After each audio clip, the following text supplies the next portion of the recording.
Bonjour à tous et à toutes, je fais cette vidéo déjà pour vous souhaiter d'excellentes fêtes de fin d'année. J'espère que vous allez bien passer à 2007 de façon tranquille, soit en famille, soit avec les amis, mais dans tous les cas que vous vous éclatiez, c'est le principal. Vous connaissez mon avis sur les fêtes de fin d'année parce que je vous avais fait un overdrive sur le mois de décembre que je vous invite à aller voir pour vraiment vous rappeler un petit peu toute l'estime que j'ai de ces fêtes-là. Mais c'est un avis personnel, encore une fois, si vous, c'est votre truc, éclatez-vous. Voilà, je vous fais pas forcément juste ce petit moment-là, juste pour faire de la promo, c'est pour faire le bilan de 2016, autant personnel que professionnel. En fait, je me suis dit que c'était bien de vous faire un petit point, vous expliquer les unboxings, qu'est-ce qui se passe, pourquoi est-ce que c'est bizarre en ce moment, qu'ils sortent pas de façon très régulière, etc.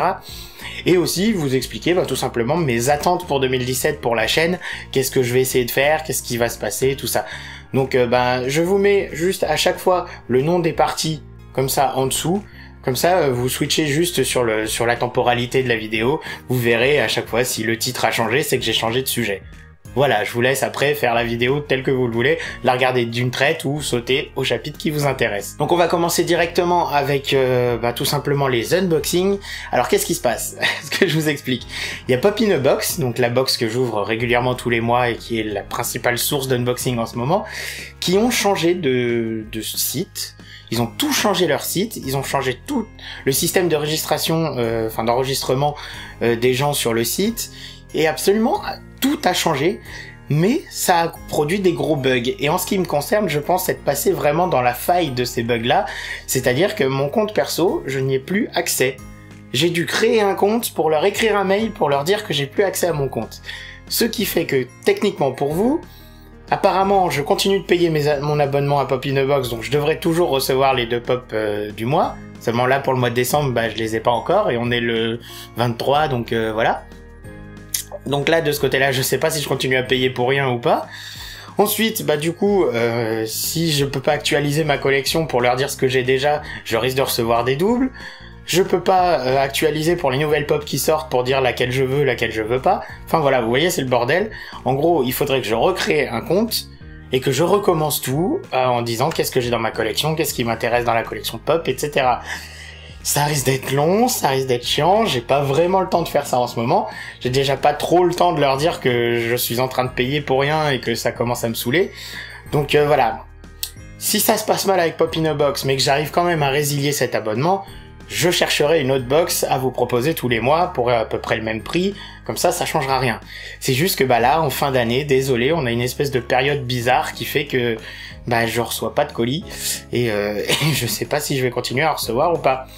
Ce qui pose problème, en ce qui me concerne, c'est que du coup, j'ai pas pu vous offrir la grosse figurine de Davros que je vous ai promis pour Noël. La figurine avant de Star Wars est partie, il a bien reçu son colis, et puis je vous mettrai souvent de ses nouvelles la prochaine fois pour vous dire que tout s'est bien passé, il a reçu le concours. Mais le concours pour Davros, il est encore en voie, quoi. Je laisse les gens participer au concours encore, et peut-être que vous aurez la réponse qu'au mois de janvier, qu'il n'y aura pas de vidéo au mois de décembre. Voilà, je suis vraiment désolé, c'est pas de mon fait apparemment, c'est juste Pop in a Box qui a chié dans la colle. Au moins, comme ça c'est dit. Mais de ce côté-là, ce qui est prévu pour 2017, c'est qu'on continue les unboxings, au moins un par mois, si ce n'est 2 de temps en temps quand j'ai quelques petits apports financiers ou qu'on me propose une box. Voilà, donc de ce niveau-là, normalement, il devrait y rien y avoir de changé en 2017. Je vais essayer de changer la structure, parce que la dernière fois je vous ai fait un unboxing avec la deuxième caméra en contre-plongée sur le côté, et apparemment ça vous a vachement plu. C'est-à-dire que n'hésitez pas à me dire dans les commentaires si vous préférez me voir sortir les objets du carton, ou si juste vous voulez que je vous présente les objets que j'avais dans le carton, comme je l'ai fait pour le dernier unboxing. Je m'attendais pas à autant de retours positifs, apparemment cette configuration-là vous a bien plu.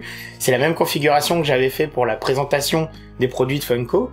Voilà, donc essentiellement les Funko Pop, etc. Mais voilà, j'ai voulu garder un petit peu ce côté interactif, de parler autant à cette caméra-là qu'à la caméra qui est sur le côté.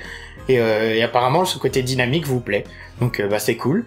Je pense que du coup, je ferai plutôt cette option-là, si vous me validez là dans les commentaires que ça vous convient. Maintenant, pour les overdrive. En 2016, Overdrive a été vachement mis de côté. C'est pourtant une émission que j'aime beaucoup, une émission dans laquelle je peux vous parler de tous les sujets, avec une forme qui est assez libre et qui m'éclate bien. Malheureusement, ça demande de faire du fond vert essentiellement, ou de la grosse mise en scène si je veux faire une mise en scène réelle. Vous avez juste eu l'Overdrive sur les jeux vidéo que j'ai fait avec Clément, qui je remercie d'ailleurs d'avoir participé.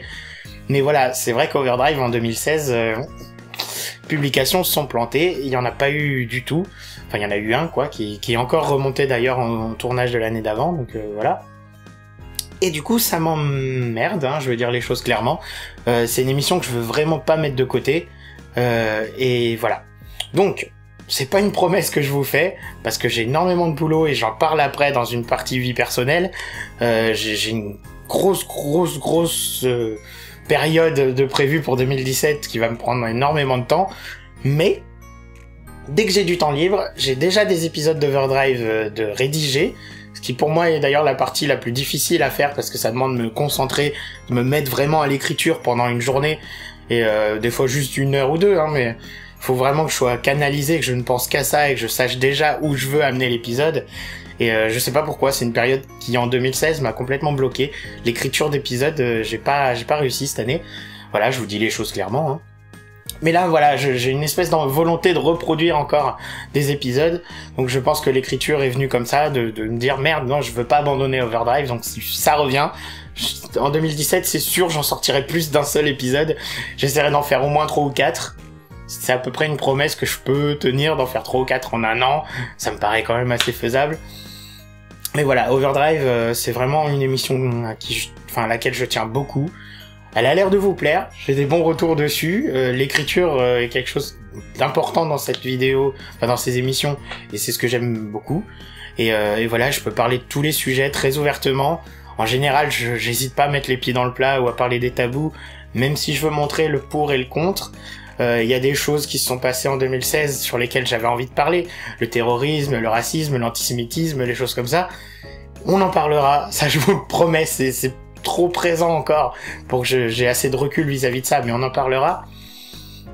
Voilà, donc là c'est à peu près le point sur les Overdrive, c'est je suis désolé de pas en avoir fait autant, j'en ai plein en tête à vous proposer, et j'espère que vous les attendez avec impatience. Au bout du compte, ouais, au bout du compte, ça aussi c'est un grand regret, mais ça me demande ironiquement encore plus de travail que Overdrive. Parce que Overdrive et Au bout du compte ont en commun que c'est 2 émissions que je fais sur fond vert. D'ailleurs, peut-être que comme ça fait très longtemps que j'en ai pas sorti, peut-être que certains d'entre vous les ont jamais vus. Encore une fois, je vous mets les liens où il faut. Voilà, c'est une émission quand même sur laquelle je veux m'investir, sur laquelle j'ai plein de choses à dire, plein de comptes à vous proposer, etc. Mais voilà, le souci de cette émission-là, principal, c'est que ne voulant pas dire de bêtises, ne voulant pas offenser ces comptes traditionnels ou faire allusion à des trucs faux ou juste vous dire des conneries, hein, c'est quelque chose que j'ai vraiment pas envie de faire sur cette chaîne. J'en suis pas à faire de la vulgarisation scientifique ou faire de la vulgarisation historique ou de la vulgarisation théologique, etc. Du coup, j'ai moins de risques à prendre en disant des conneries, mais comme je veux vous raconter des belles histoires, je veux vous raconter des histoires qui sont en petite partie ancrées dans le réel, j'ai beaucoup de recherches derrière à faire. C'est-à-dire que je me limite pas juste à un article Wikipédia sur le compte, je vais lire les choses, je vais regarder des forums spécialisés, si je vois un nom d'un spécialiste qui a écrit un livre dessus, ce qui m'est déjà arrivé de faire des échanges de mails avec eux. Donc voilà, vous voyez que ça demande quand même un peu d'investigation quand même. Je veux pas vous raconter juste une histoire pour vous raconter une histoire. Ça, je le fais sur le SoundCloud en audio, mais j'ai fait que 3 comptes dessus, je crois.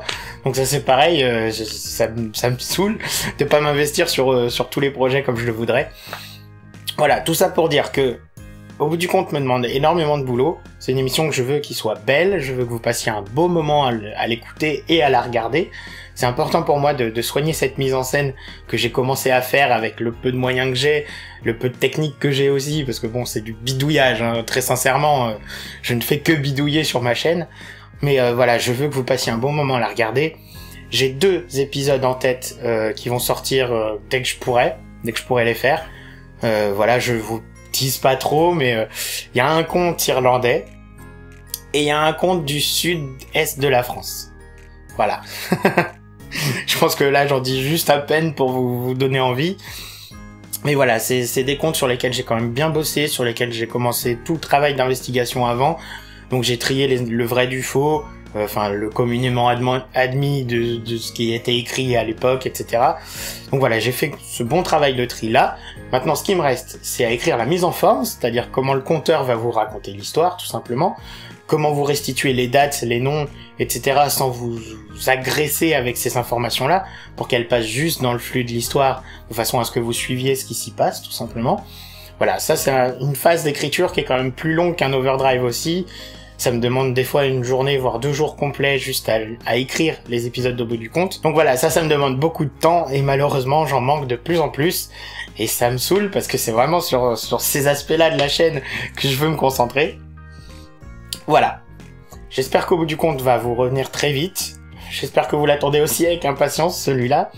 Mais voilà, du coup, j'en promets pas 3 ou 4 par contre pour 2017. J'espère faire les 2 dont je vous parle déjà. Ce qui sera énorme si j'ai fait des 3 ou 4 overdrive avant, plus un unboxing par mois. Là, j'avoue qu'en plus du boulot qui m'attend, dont on parle tout à l'heure, ça va être énorme si j'arrive à faire tout ça. Mais voilà, je ne vous lance pas des promesses en l'air. Je ne vous dis pas que je vais tenir ces promesses-là. C'est pas des résolutions 2017. C'est juste pour que là, en fin d'année, vous puissiez regarder cette vidéo et vous dire, ok, si le rythme en 2017 reste le même qu'en 2016, désolé, on t'en voudra pas, mais au moins on sait ce que tu veux pour la chaîne, quoi. Voilà, c'est tout. Ok. Là, c'est la partie douloureuse. Là, c'est le mea culpa complet. Là, j'avoue mon erreur. Ça m'étonnerait que je refasse un Headbanger Show sur la chaîne. Ça m'étonnerait que je reparle de métal sur la chaîne. Pas en 2017, en tout cas. Ok, allez-y dans les commentaires, allez-y. Dites-moi que je tiens des promesses qui tiennent pas la route. Dites-moi que j'ai raté, tout simplement, parce que oui, pour moi, je le prends comme un échec. Headbanger Show était la première émission de cette chaîne. C'est une émission que je ne mets plus du tout en avant, autant sur la chaîne que sur la page Facebook, etc. C'était l'émission qui m'a donné envie de faire des vidéos sur YouTube. C'était l'émission qui m'a donné envie de vous parler de métal. Je parlerai sûrement de métal dans des vlogs ou dans des vidéos autres comme celle-là, vous voyez, des hors-sujets.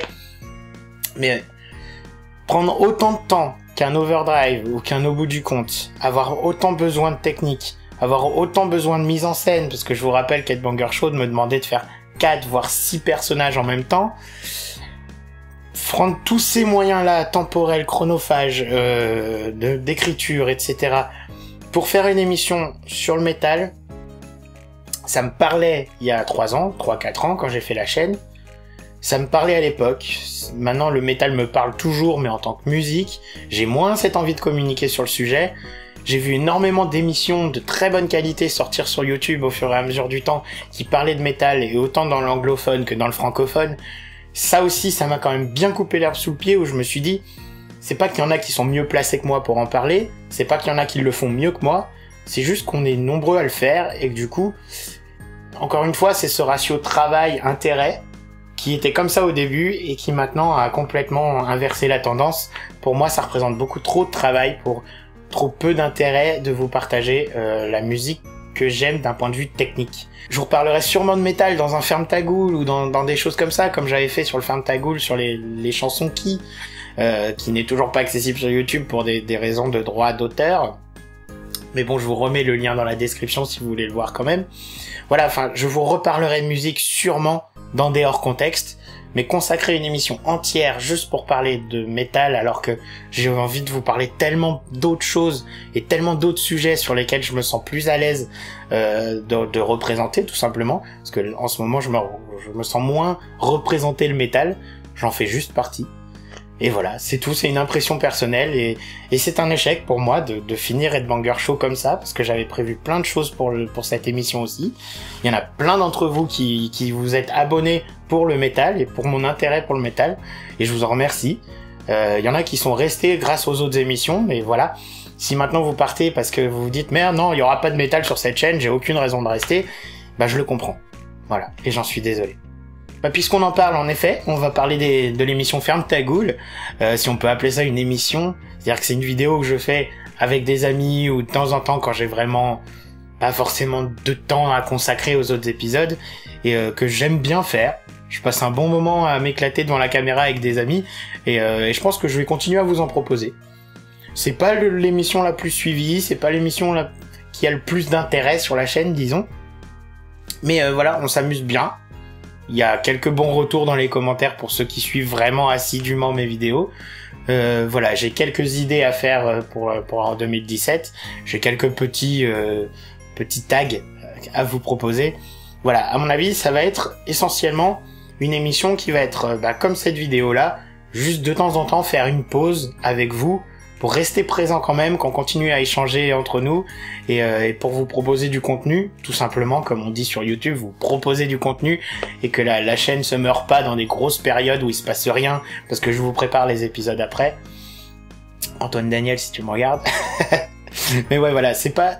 J'ai quand même pas envie de faire du combler du vide, tu vois. J'ai pas envie de vous présenter des trucs qui ont pas d'intérêt. J'ai juste envie de m'amuser de temps en temps et de vous proposer cet amusement si vous aussi ça vous éclate.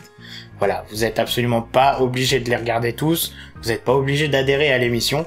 C'est juste moi, je vais en avoir besoin, je pense, entre les grosses émissions et puis mon travail à côté, de faire des petites pauses vidéo audiovisuelles comme ça pour tout simplement prendre du bon temps avec vous. Donc là, c'est une petite partie qui va beaucoup avoir écho avec la partie qui vient d'après sur ma vie personnelle. Je veux juste revenir sur la chaîne Dilaceratio Corporis, que je tiens avec mon ami Nicolas. Donc c'est moi qui réalise tout ce qui est audiovisuel. Lui, il fait l'écriture des épisodes. Il choisit les sujets aussi et on traite ensemble des sujets. Donc voilà, on a déjà fait 4 épisodes. Le 5e devrait sortir un peu après Noël. Donc je suis aussi actif sur cette chaîne-là et c'est ça que je voudrais vous mettre un petit peu en exergue sur cette vidéo, c'est que ma chaîne perso, celle que vous regardez en ce moment, c'est pas mon unique activité audiovisuelle, donc du coup c'est pour ça que j'ai de plus en plus de mal à vous proposer des épisodes entiers, sérieux, etc. Voilà, ça excuse rien, j'ai pas envie de me trouver des excuses, mais du coup, si vous voulez me voir en vidéo, si vous voulez voir des sujets qui me passionnent, Dilaceratio Corporis est vraiment une émission qui devrait vous plaire. Après le sujet, je comprends, c'est un sujet qui tourne autour de l'embaumement, de la mort, de la préservation des corps. Là par contre, c'est de la vulgarisation scientifique médicale, donc c'est vraiment une émission sérieuse. C'est une émission scientifique. Donc je concède que ce soit pas du tout le même délire que sur cette chaîne-là. Mais voilà, c'est vraiment une émission qui me tient à cœur, sur laquelle je m'investis énormément. Et on va tout de suite voir pourquoi dans la partie vie perso. Donc voilà, là on est dans la partie personnelle, c'est juste pour vous montrer ce qui se passe derrière la chaîne YouTube, ce qui se passera dans ces fameux laps de temps entre la production de mes épisodes. C'est juste qu'en 2017, je risque de voyager énormément pour le travail. Je vais avoir quand même pas mal de trajets à faire, pas mal de travail à la maison, notamment pour un travail que j'ai à faire avec mon pote Nicolas dont je vous parlais il y a quelques secondes. Donc voilà, on s'investit énormément dans notre association embaumement. Cet investissement est en train de porter ses fruits, je suis en train de travailler beaucoup dans le domaine, dans l'embaumement, et c'est une passion que j'ai. Je fais donc de la photographie maintenant pour ce milieu-là. Vous aurez sûrement énormément de mises à jour, d'actualités de ma vie sur la chaîne Jordan ARL sur Facebook. Donc n'hésitez pas à aller voir cette chaîne, juste si vous êtes curieux de savoir ce que je fais à côté. Il y a déjà quelques photos d'ailleurs si ça vous intéresse. Donc voilà, c'est quelque chose qui va me prendre beaucoup de temps en 2017. Je peux pas encore précisément vous expliquer pourquoi, mais ça va être énorme. On va sûrement vous proposer ça d'ici 1 an et demi, 2 ans, donc faudra être patient. Mais voilà, ça va être énorme. À côté de ça, toujours dans le même domaine, je suis en train de réaliser un documentaire. Donc je sais pas s'il y en a beaucoup d'entre vous qui connaissent le milieu audiovisuel, mais la réalisation d'un documentaire, c'est énorme, ça prend beaucoup de temps, ça demande d'être un petit peu partout, ça demande de tout faire parce que je suis tout seul. Enfin, d'un point de vue réalisation technique, hein, j'entends, parce que sur le reste, je suis pas tout seul, mais d'un point de vue filmer, d'un point de vue faire la lumière, d'un point de vue prendre le son, tout ça, je suis tout seul sur ce documentaire-là. Donc ça me prend quand même pas mal de temps. Voilà, donc dès le début 2017, je continue à m'atteler à ce documentaire-là. Ça m'a déjà pris plus de la moitié de 2016. Voilà, donc c'est un gros projet qui m'empêche de m'investir sur les overdrive et sur les au bout du compte, comme je vous disais tout à l'heure. Ce documentaire vous sera sûrement proposé d'ici aussi 1 an, voire 2 ans, le temps de trouver s'il y a une chaîne qui veut le racheter, etc. Enfin, je vous passe les détails, mais voilà, je pense pas que ce soit sur YouTube tout de suite, parce qu'il y aura sûrement des clauses d'exclusivité si je trouve un acheteur. Voilà, je vous balance rien du tout sur le sujet du reportage. Énormément de choses sont restées secrètes dans cette partie-là, thématique de la vidéo. Je suis désolé, je peux vraiment rien en dire. Voilà, tout ça pour vous dire qu'un documentaire, plus un gros projet à côté, de photographie notamment, ça va me prendre beaucoup de temps. À côté de ça, il y a l'association Hardzone pour laquelle je fais les unboxings sur cette chaîne et pour laquelle je suis tout simplement vice-président de l'association, donc je participe énormément à la rédaction, etc. Et ces événements, ce seront des soirées quiz et des soirées blind test qu'on organise déjà sur Lyon. Donc si jamais vous êtes sur Lyon ou les environs, n'hésitez pas à venir nous passer un petit bonjour. Des quiz et des blind tests, on risque d'en faire au moins 4 par mois. Donc ça va être assez énorme. 4 quiz par mois, je sais pas si vous vous rendez compte, ça demande au moins une demi-journée de préparation plus la soirée d'événement. Ça peut me prendre une journée complète du coup par semaine. Donc s'il y en a 4 par mois, ça fait 4 jours consacrés qu'à ça. En plus de mon documentaire et de mon projet, je vous dis pas un petit peu la gestion du temps que ça va me demander en 2017. Voilà, tout ça pour vous dire que je vais être très pris, très actif. J'en suis le premier ravi, j'en suis le premier content, mais j'en suis le premier à devoir vous dire que je sais pas si la chaîne YouTube va être aussi actualisée, aussi mise en place, aussi fournie que ce que j'ai pu faire les années précédentes. 2016 a déjà pas mal pâti de ce problème d'activité professionnelle, mais 2017 risque aussi de pas mal en souffrir. Voilà, je préfère vous prévenir, je préfère vous dire à l'avance que j'en suis désolé. Mais voilà, j'espère que de toute façon tout se passera bien, j'espère que je serai bien content de tout ce travail-là que je vais fournir en 2017. J'espère vous en montrer les fruits le plus vite possible, parce qu'à mon humble niveau, je suis vraiment fier de ce qui m'attend. Voilà, je veux pas vous mettre la barre très haut, mais j'en suis quand même bien fier. Et voilà, tout simplement pour vous dire que d'un point de vue vie perso, ça va être quand même pas mal le bordel. Et du coup, d'un point de vue vidéo, ça risque de se sentir. Donc voilà, une fin d'année quand même qui promet énormément pour l'année prochaine. Mais pour l'instant, comme mon état de santé est pas terrible, je suis un petit peu faible pour m'armer à m'apprêter à faire tout ça, quoi. Mais vous en faites pas, cette vidéo le prouve, je suis toujours là, je suis toujours au contact de vous, tout simplement. Et je sais quelles sont vos attentes, je pense. Vous savez maintenant quelles sont les miennes. J'espère que tout le monde sera ravi de ces attentes-là et comblé à ce niveau-là en 2017. Voilà, je vous souhaite encore une fois d'excellentes fêtes de fin d'année. J'espère que vous avez passé un bon moment à regarder ce petit vidéo bilan de 2016. Je vous donne rendez-vous sûrement d'ici 2017 ou sur Dilacératio Corporis pour l'épisode 5. Et puis voilà, d'ici là, passez encore une fois d'excellentes fêtes. Je vous fais des gros bisous. Je vous dis à bientôt. Ciao!